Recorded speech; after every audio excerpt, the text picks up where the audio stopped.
दोस्तों, बहुत समय पहले की बात है। एक सुंदर लेकिन साधारण से गांव चिरंजीवपुर में एक 19 वर्षीय लड़का रहता था, अर्जुन। देखने में बिल्कुल सामान्य, मेहनती और सीधा साधा, लेकिन उसका सबसे बड़ा शत्रु था उसका अस्थिर और भ्रमित मन। अर्जुन हर बात पर सोचता था, जरूरत से ज्यादा। कोई कुछ कह दे तो वह दिन भर उसी बात को दोहराता रहता। उसने ऐसा क्यों कहा? क्या मैं बुरा हूं? क्या सब मुझे नापसंद करते हैं? उसके सोचने की आदत ने उसे इतना जकड़ लिया था कि वो किसी काम में मन नहीं लगा पाता। खेत में भी बुवाई करते हुए वह बीजों से ज्यादा अपने विचारों को बोता रहता। माँ कहती, थोड़ा आराम कर ले, पर वह खुद को उसी सांचे में पीसता जाता। गांव के लड़के तालाब में तैराकी करते, खेलते, हंसते, और अर्जुन एक पेड़ के नीचे बैठकर उन्हें देखता, पर अंदर से जलता। ये लोग इतने हल्के कैसे रहते हैं? क्या इनके पास सोचने को कुछ नहीं? एक दिन वह खेत में काम करते हुए अचानक कांपने लगा। हाथ से फावड़ा छूट गया और वह वहीं बैठकर रोने लगा। वह खुद को अब और नहीं समझ पा रहा था। गांव में हर रविवार को पंचायत भवन में एक सत्संग होता था, जहां एक बुजुर्ग साधु बाबा हरिप्रकाश आते थे। वह कोई चमत्कारी बाबा नहीं थे, बल्कि एक पुराने शिक्षक, जिन्होंने जीवन की गहराइयों को साधारण तरीकों से समझाया। अर्जुन कभी नहीं जाता था सत्संग में। उसे लगता था कि वहां की बातें केवल बुजुर्गों के लिए हैं। लेकिन उस दिन फावड़ा छूटने और मन के टूटने के बाद वह पहली बार पंचायत भवन गया। भीड़ में चुपचाप सबसे पीछे बैठ गया। बुजुर्ग साधु मंच पर बैठे बोले जा रहे थे, हर इंसान के जीवन में सबसे बड़ा युद्ध बाहर नहीं, अंदर होता है। ये मन ही है जो तुम्हें या तो राजा बना सकता है या गुलाम। अगर तुम हर बात पर सोचते रहोगे तो तुम कभी जी नहीं पाओगे। सोचो जरूर, पर वही जो जरूरी हो। ये शब्द अर्जुन के दिल के भीतर तक उतर गए। उसने पहली बार महसूस किया कि कोई उसके जैसे लोगों के बारे में बात कर रहा है। सत्संग के बाद लोग धीरे धीरे जाने लगे। अर्जुन वहीं बैठा रहा। बुजुर्ग साधु उसके पास आए और बोले, बेटा, कुछ पूछना है क्या? अर्जुन ने झिझकते हुए कहा, बाबा, मैं हर चीज पर सोचता हूँ, सोचता ही रहता हूँ, जी नहीं पाता। बुजुर्ग ने उसकी आंखों में देखा। कभी खेतों में घास काटी है? जी, रोज, अर्जुन ने कहा। अगर घास को काटा न जाए तो वो खेत की फसल को कैसे बढ़ने देगी? वैसे ही मन में उगती बेवजह की सोचों को भी काटना पड़ता है, वरना वो तुम्हारे जीवन को घेर लेती है। अर्जुन ध्यान से सुन रहा था। बुजुर्ग ने उसकी पीठ पर हाथ रखकर कहा, अब रोज सुबह जल्दी उठो। सबसे पहले कुछ शारीरिक काम करो, चाहे खेत हो या झाड़ू लगाना या पेड़ के नीचे सफाई। काम से शरीर थकता है और थका मन चुप होता है। शुरुआत यहीं से करो। मन को शांत करना ध्यान से होगा, लेकिन ध्यान से पहले कर्म जरूरी है। बिना काम के ध्यान भी सिर्फ सोच बनकर रह जाता है। एक अभ्यास जो जीवन बदल सकता है। बुजुर्ग ने उसे एक सरल अभ्यास दिया। हर रात को सोने से पहले 3 बातें लिखना। आज मैंने क्या सोचा? किस बात ने मुझे परेशान किया? क्या वो बात वाकई इतनी जरूरी थी? ये तुम्हारे मन को समझने का पहला कदम होगा, उन्होंने कहा। अब अर्जुन रोज सुबह जल्दी उठता, गांव की गलियों में झाड़ू लगाता, अपने खेतों की मेढ़े साफ करता, दोपहर को माँ के साथ बर्तन धोता, शाम को कुएं से पानी भरता। हर दिन वो अपने साथ एक छोटा सा पुराना डायरी लेकर चलता। रात को बिस्तर पर लेटकर 3 बातें लिखता। मैंने क्या सोचा? क्या बात मुझे परेशान कर गई? क्या वो जरूरी थी? लेकिन हर दिन, हर रात वो सिर्फ इतना महसूस करता, मैंने मेहनत की, पर मन तो वैसा का वैसा ही है। उसका दिमाग अब भी हर बात को पकड़ लेता। माँ ने अगर डांट दिया, वो घंटों सोचता। कोई रास्ते में देखकर मुस्कुरा न दे तो सोचता, क्या मुझसे कुछ गलती हो गई?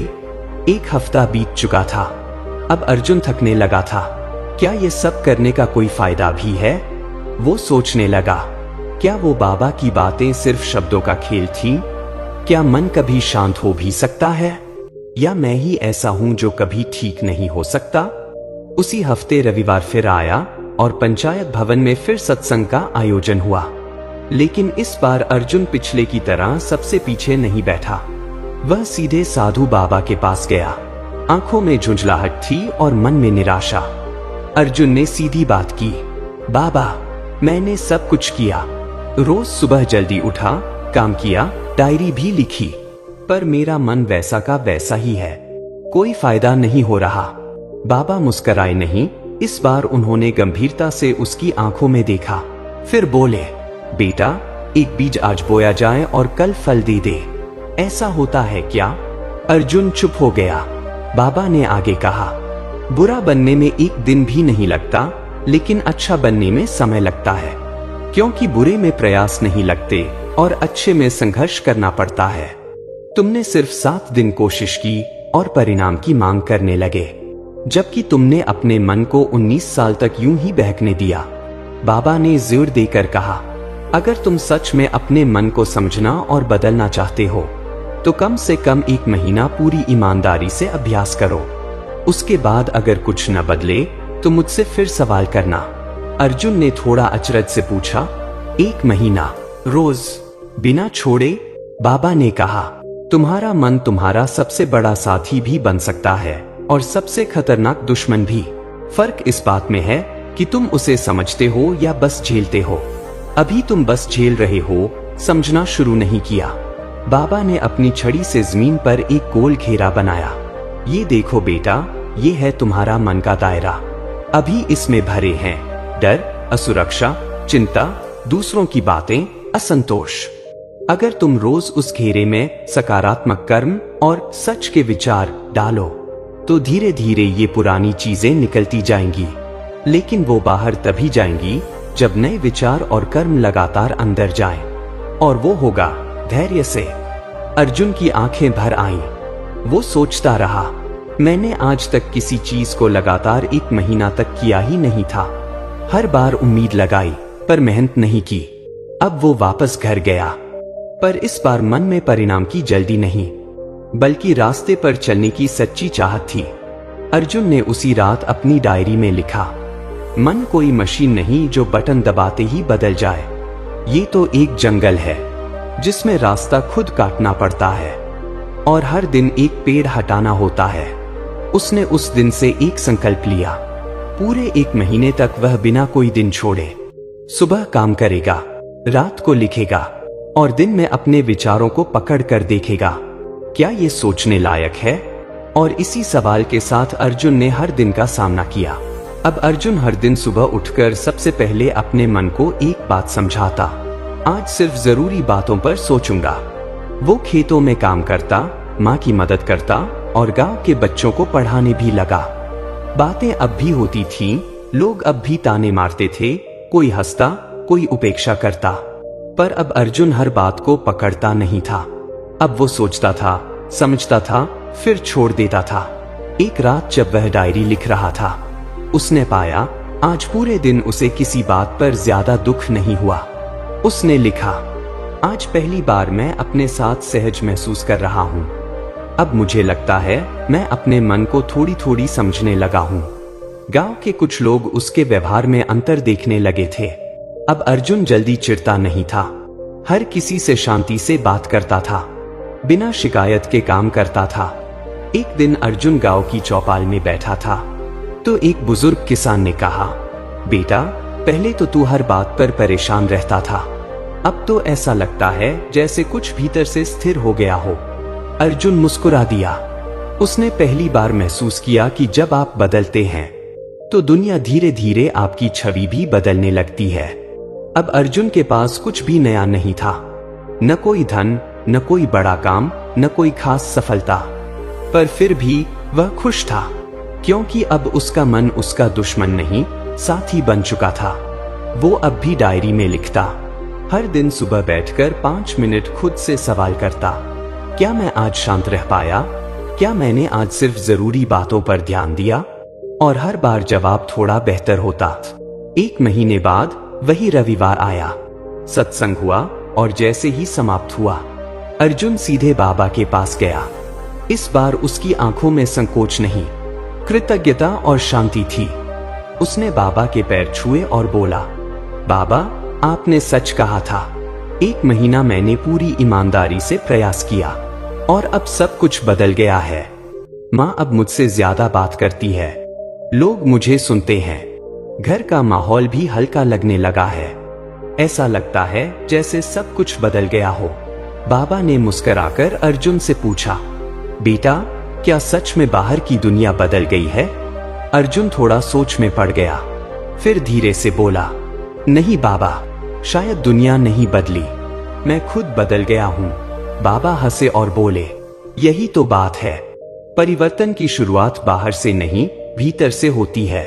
जब मन शांत होता है तो वही चीजें जो पहले बुरी लगती थी अब सामान्य लगती हैं, और जो पहले बोझ लगती थी अब साधना बन जाती हैं। बाबा बोले, मैंने तो तुम्हें सिर्फ रास्ता दिखाया बेटा, चलना तुमने खुद सीखा, यही असली बदलाव है। अब कभी मन हिलने लगे तो याद रखना, मन को समय दो और उसे सही विचार दो, फिर वह तुम्हारा सबसे अच्छा मित्र बन जाएगा। अर्जुन की यात्रा पूरी हुई, पर शुरुआत अभी बाकी थी। अर्जुन अब गांव का वही लड़का था। न तो कोई बड़ी नौकरी मिली थी, न कोई नाम कमाया था, पर उसके चेहरे पर एक स्थायी शांति थी। लोग अब उससे अपने दुख साझा करते थे। बच्चे उसे अर्जुन भैया कहकर सलाह मांगते थे, क्योंकि अब अर्जुन ने अपने मन को समझ लिया था, और जो खुद को समझ ले वो धीरे धीरे सबको समझने लगता है।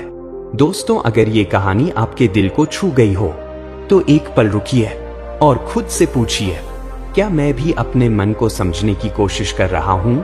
अगर हाँ, तो इस सफर में अकेले मत चलिए। ट्रूथ ऑफ लाइफ आपके साथ है।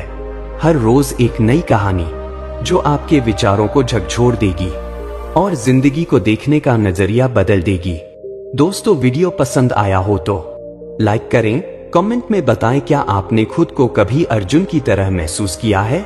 साथ ही हमारे YouTube चैनल करें और बेल आइकन जरूर दबाएं, ताकि जब हम नई कहानी लाएं तो वो सबसे पहले आप तक पहुंचे, क्योंकि बदलाव की शुरुआत आपसे हो।